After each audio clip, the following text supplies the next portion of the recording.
김승희 시인의 서울의 오라는 이런 연작시가 있습니다. 왜 우리는 늘 불안한가? 밥을 먹고 있어도 불안하고, 약을 먹고 있어도 불안하고, 일을 하고 있어도 불안하고, 일이 없어 놀고 있어도 불안하고, 아침에도 불안하고, 저녁에도 불안하고, 유능해도 불안하고, 무능해도 불안하고, 낮에도 불안하고, 밤에도 불안하고, 왜 우리는 쥐새끼처럼 늘 불안한가? 그러게요. 정말 왜 이렇게 불안한 걸까요? 오늘 성서전가에 따른 하나님의 말씀은 마가복음 10장 17절부터 31절까지 말씀입니다. 소위 부자 청년에 관한 말씀입니다. 한 사람이 예수님께 와서 영생의 길을 묻죠. 예수님께서는 그에게 모든 재산을 팔고 가난한 사람에게 나눠주고 나를 따르라 라고 말씀하십니다. 그러자 이 청년은 슬픈 기색을 하고 예수님을 떠나죠. 이를 두고 예수님은 부자가 하나님 나라에 들어가기가 어렵다고 말씀하면서 인간은 할 수 없지만 하나님은 하실 수 있다라고 말씀합니다. 예수님과 복음을 위해 모든 것을 버린 자는 현세에서 100배나 보상을 받고 내세에서 영생을 얻는다고 말씀하십니다. 어찌 보면 굉장히 부담스러운 말씀이 아닐까 합니다. 예수님을 믿고 따른다는 것이 내가 가진 전 재산을 다 팔아야 하는 일이라면 예수님을 믿기 어려울 겁니다. 예수님을 믿을 사람도 별로 없을 거예요.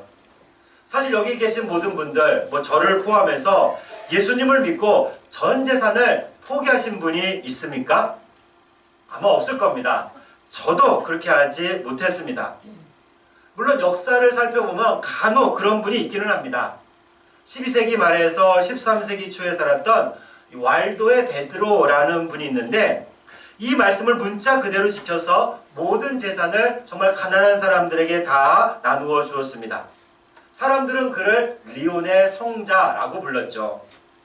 그리고 우리가 잘 아는 아시시의 성 프란체스코도 막대한 유산을 포기하고 이 탁발 수도를 합니다. 그가 창설한 프란체스코 수도회는 이를 원칙으로 수도생들을 받아들였죠. 그러나 역사상 이런 분들은 드물고 또 과거에도 전 재산을 포기하고 수도승이 되면 먹고 살 수 있었습니다. 과거에는. 그러나 일반 성도들은 그럴 수 없었죠. 요즘에도 목회자가 된다고 신학교에 가면은 모든 전 재산을 포기하면은 누가 책임져 줍니까? 그러지는 않습니다. 만일 또 어떤 목회자가 이 말씀을 근거로 모든 재산을 교회에 바치라고 하면 세상에서는 광신도 집단이라고 볼 겁니다. 예수님은 분명 가난한 사람에게 나누어 주라고 했는데 교회에 바쳐 또 하늘의 보화를 쌓으라고 아주 교묘하게 왜곡해서 재산을 바치게 하죠. 이런 일이 지금도 심심치 않게 이루어집니다. 얼마 전에 보니까 피지라는 섬을 지상 낙원이라 선전하면서 이 전 재산을 바치게 하고 피지에서 매맞고 종일 노동에 시달리는 사람들이 있었습니다. 이런 일을 하면은 이단이라고 보시면 됩니다. 이 기독교와는 전혀 상관이 없는 집단들이죠. 그렇다면 오늘 말씀을 오늘날 이 현대에서 우리에게 어떻게 해석하고 또 어떻게 적용해야 할까요? 우선 예수님을 찾아온 한 사람이 누구인지 한번 살펴보겠습니다. 우리 17절 말씀을 함께 봉독합니다. 17절 말씀입니다. 예수께서 길을 나가실새 한 사람이 달려와서 꿇어 앉아 묻자오되 선한 선생님이여 내가 무엇을 하여야 영생을 얻으리까? 아멘. 예수님께서 길을 가실 때 한 사람이 달려옵니다. 제자들을 비롯한 많은 사람들이 있었는데 이 사람은 무릎을 꿇고 예수님께 질문하죠. 선하신 선생님, 제가 무엇을 해야 영생을 얻을 수 있겠습니까? 이 이야기는 마태복음 19장과 누가복음 18장에도 나오는데 오늘 본문과 좀 종합해서 살펴보면 이렇습니다. 이 사람은 우선 재물이 많은 부자였습니다. 게다가 관원이었습니다.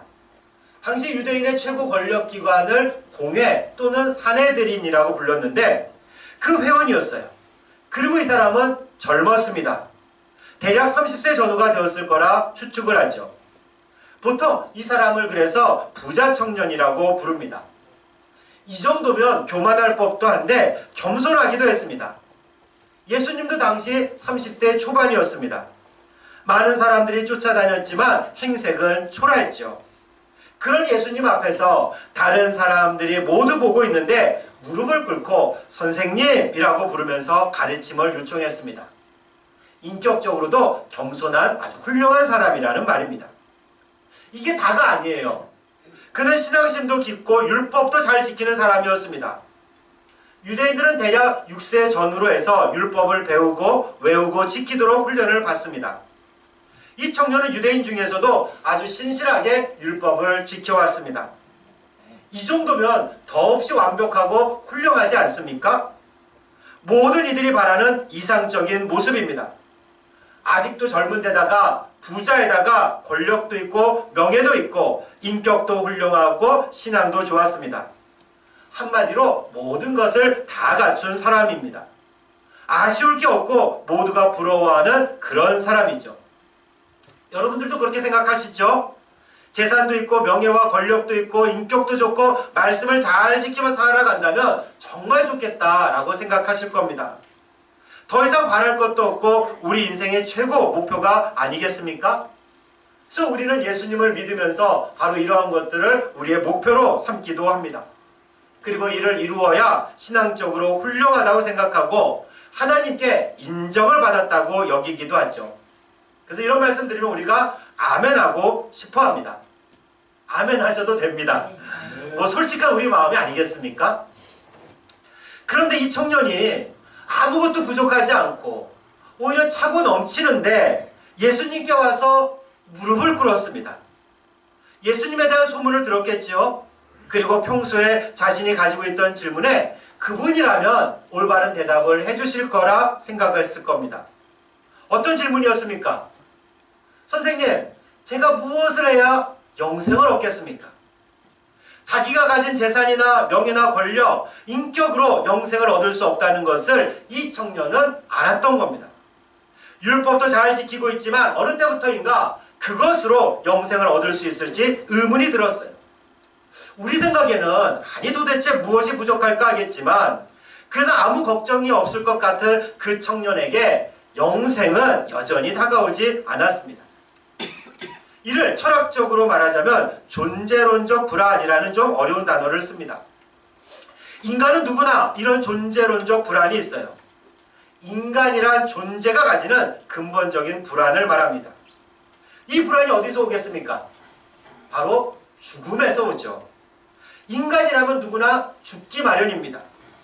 죽을 수밖에 없는 인간이란 존재에서 오는 당연한 불안감입니다. 부자가 되어도 권력이 많아도 그리고 건강한 사람도 그리고 선한 일을 많이 해도 이런 불안을 떨쳐버릴 수가 없습니다. 부자 청년도 이런 존재론적 불안에 시달렸던 것이 분명해 보입니다.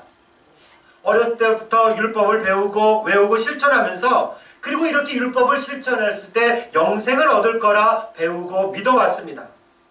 살인하지 마라, 간음하지 마라, 도둑질하지 마라, 거짓 증거하지 마라, 거짓 증언하지 마라, 속여 뺏지 마라, 내 부모를 공경하라 라는 계명을 예수님이 지키라 하셨을 때 그는 당당하게 말할 수 있었어요.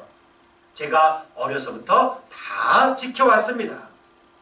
그런데도 이 청년은 불안합니다. 내가 혹시 나도 모르게 율법을 어기지 않았을까? 혹시 내가 알지 못하는 율법이 있어서 지키지 못한 것은 아닐까? 그렇다면 예수님, 그것이 무엇인지 알려주십시오. 예전에 한번 말씀드린 자동차 영업사원 이야기를 기억하십니까? 사장님이 사원들에게 이렇게 말합니다. 개인별로 판매량을 채우지 못하면 해고야! 라고 경고합니다. 그런데 판매량이 몇 대인지 가르쳐주질 않아요. 10대인지 100대인지 아니 하루에 한 대 팔면 되는 건지 아니면 한 달에 10대만 채우면 되는지 도대체 모르겠어요. 그렇다 보니까 10대를 판 사람도 불안하고 100대를 판 사람도 불안합니다. 사장님이 원하시는 양을 모르니까 언제 해고될지 모르기 때문입니다. 부자 청년도 그런 겁니다. 열심히 율법을 지키고 선한 일도 많이 하고 돈도 많이 벌고 권력도 갖고 사람들로부터 부러움도 받았지만 정작 자신은 불안했어요.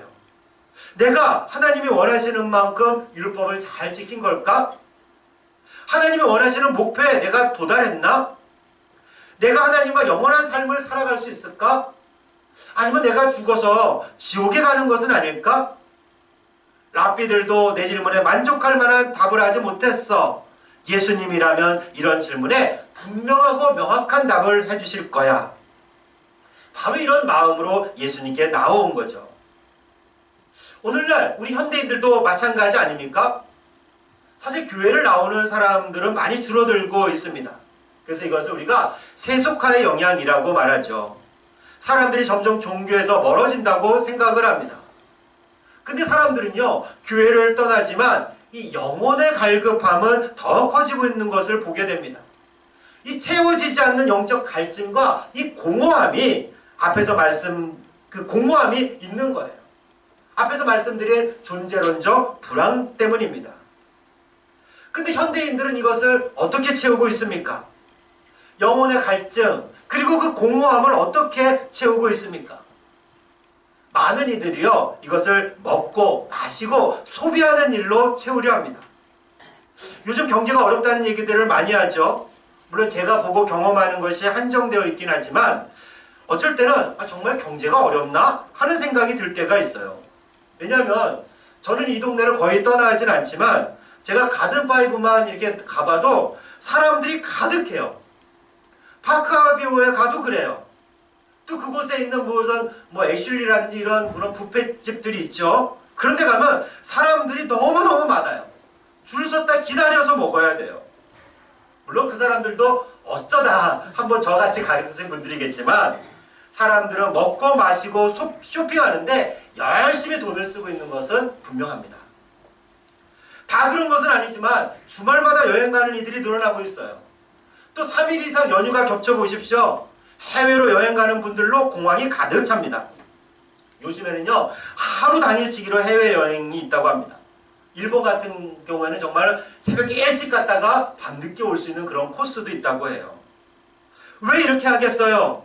채워지지 않는 갈증을 해소하려는 몸부림이 아니겠습니까?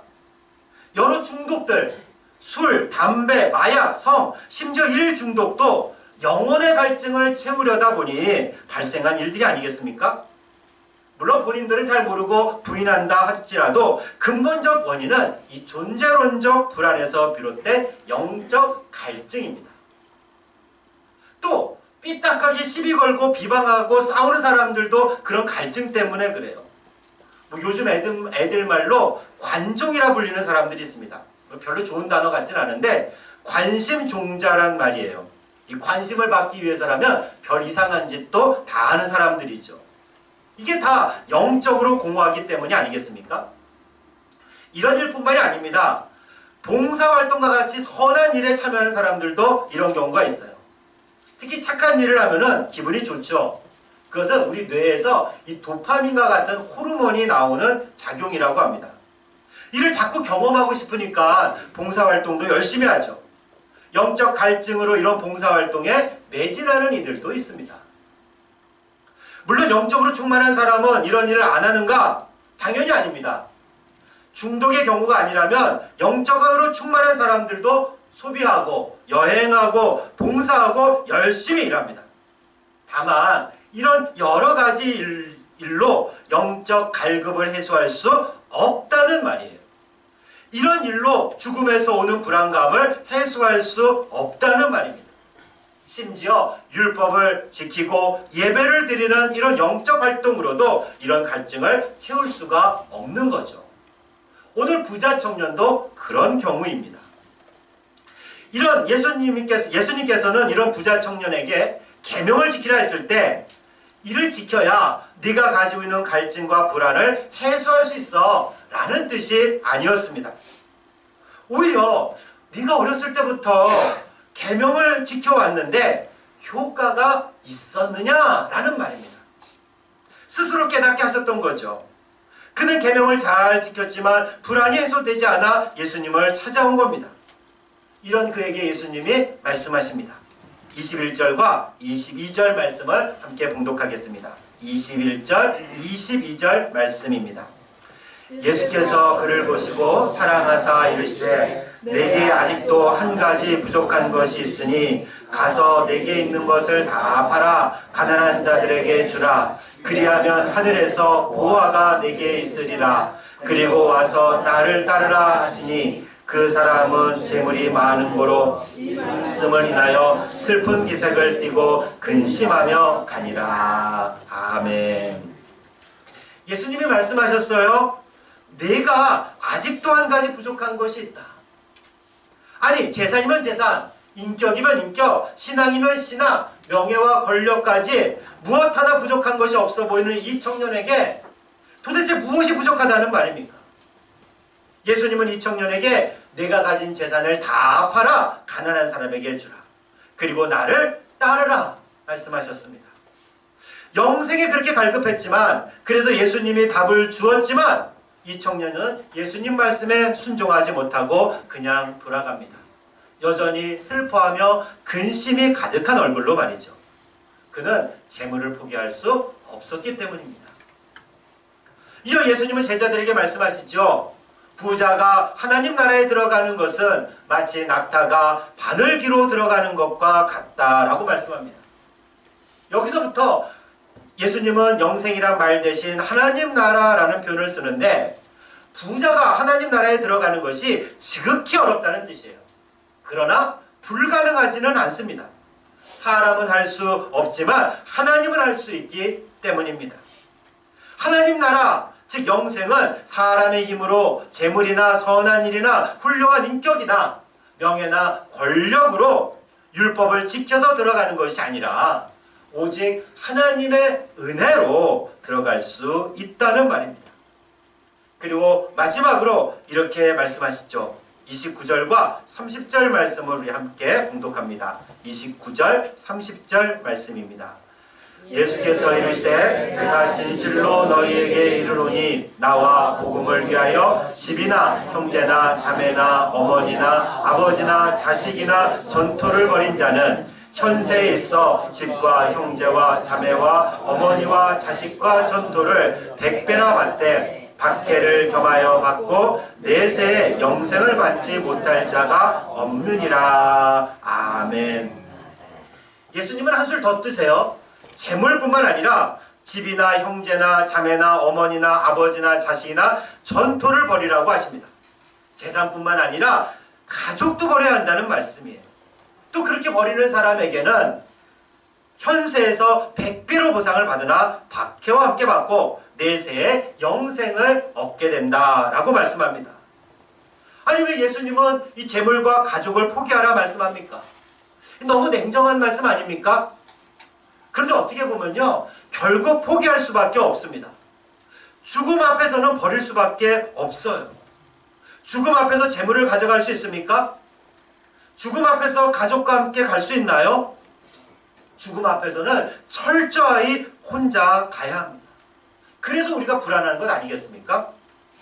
그렇다고 지금 버리면 또 더 불안하지 않겠습니까? 재물을 다 포기한다고 생각해 보십시오. 얼마나 불안하겠어요? 가족이 없다고 생각해 보십시오. 얼마나 불안합니까?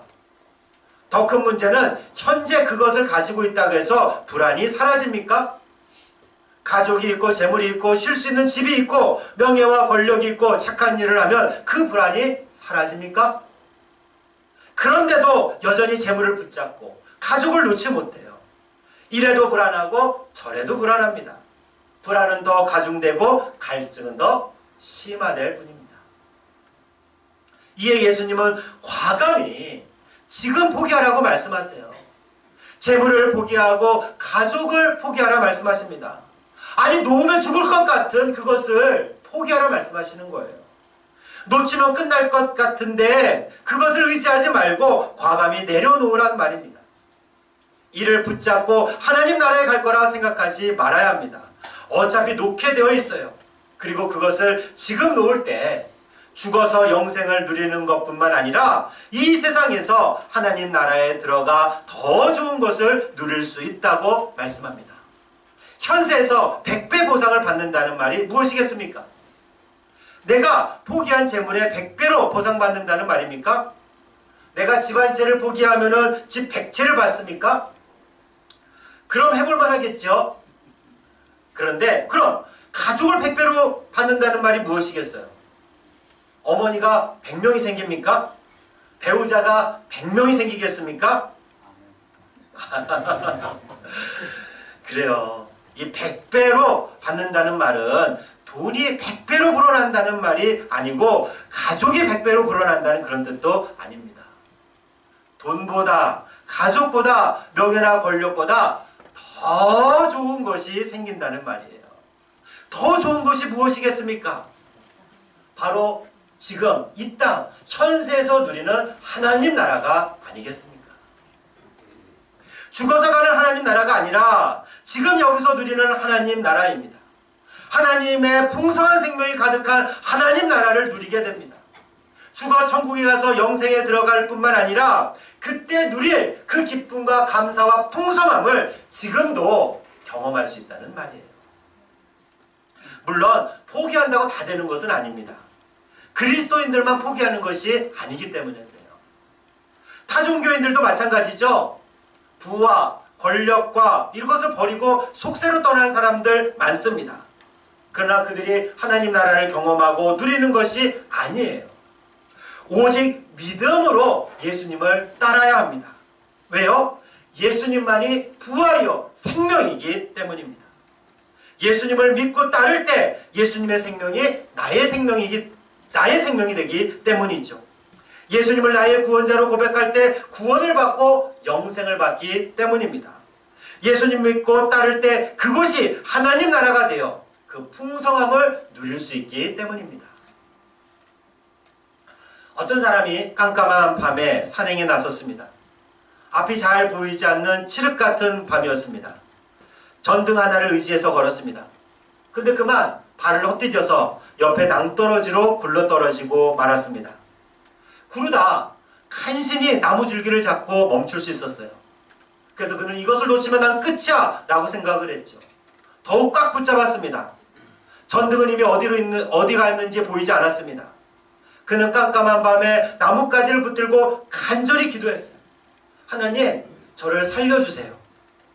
그때 하나님의 음성이 들렸습니다. 그 손을 놓아라. 아니, 이 줄기에서 손을 놓으면 나는 떨어져 죽는데 어찌 놓으라 하십니까? 그래서 그는 이렇게 말했죠. 거기 다른 분 없습니까? 그런데요, 그는 몰랐지만 이 땅까지 불과 1m 남짓 남아 있었습니다. 그것을 놓으면 살 수 있었지만 그가 그것을 놓지 않는 바람에 밤새 매달려 있었고 기진해서 죽고 말았다는 정말 슬프기도 하고 웃기기도 한 그런 이야기입니다. 사랑하는 여러분, 버리지 못하는 것 있습니까? 이거 놓으면 죽을 것 같은 포기하지 못하는 것 있습니까? 어떤 분에게는 재물일 수도 있고요. 어떤 분에게는 명예와 권력일 수도 있고 어떤 분에게는 가족, 어떤 분은 관계 등일 겁니다.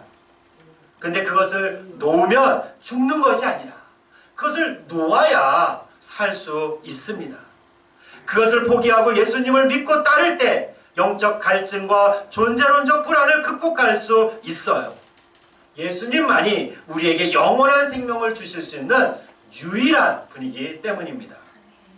이 믿음으로 버려야 할 것을 버리고 예수님을 따르며 현세에서도 하나님 나라에 들어가 그 안에서 주님이 주시는 풍성한 생명을 누리시는 여러분과 제가 되기를 주님의 이름으로 축원합니다. 아멘.